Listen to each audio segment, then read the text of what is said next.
Good morning, Big Sky Fellowship. Welcome to our 16th day of our 21 days of prayer and fasting. Let me adjust my camera here a little bit. I want to make sure I'm looking good for everyone.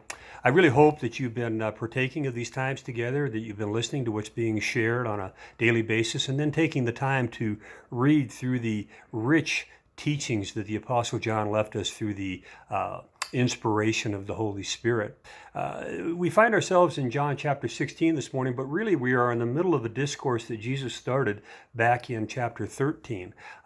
He is in Jerusalem. He's taken his disciples there. It's Passion Week. It's the last week that he's going to be on earth. And he takes this opportunity to pour into them the teachings that he wanted them to know before he left. Put yourself in Jesus' position.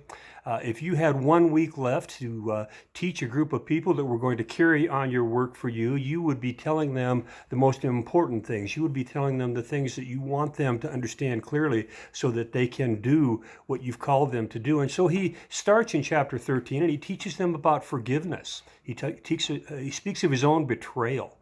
He talks about his imminent departure. He teaches us a lot about heaven.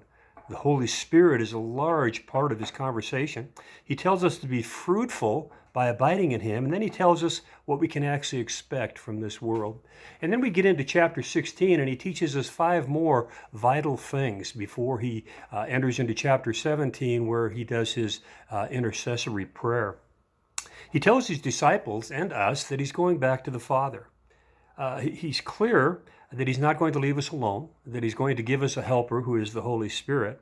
He tells us that he's coming back and that we should look forward to that event, and we do look forward to the return of Jesus. As a matter of fact, we look forward to the imminent return of Jesus Christ. He teaches us to pray in his name, and then he says something that I think is particularly poignant for us considering where we are today, which is hunkered down in our homes and wondering about this worldwide pandemic that is all over the news.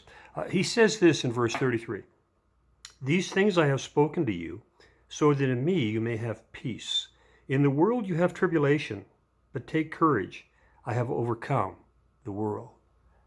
Brethren, these are trying times. Certainly the word tribulation could be applied to what we're going through right now. There's so much uncertainty, there's so much fear-mongering going on.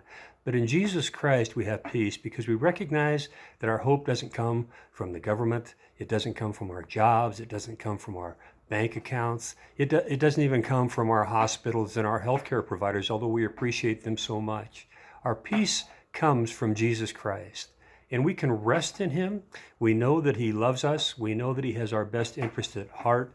And even during these difficult times, we can have a peace that passes understanding. I hope that's true in your life today.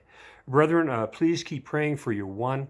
Please keep praying for your immediate family. And Susan has asked us to reach out to an extended family member and tell them that during these times, we're praying for them and for their well-being as well. I hope this video finds you well. I pray that you will take the time to read through chapter 16 and see what the Holy Spirit has there for you today. God bless you. Bye.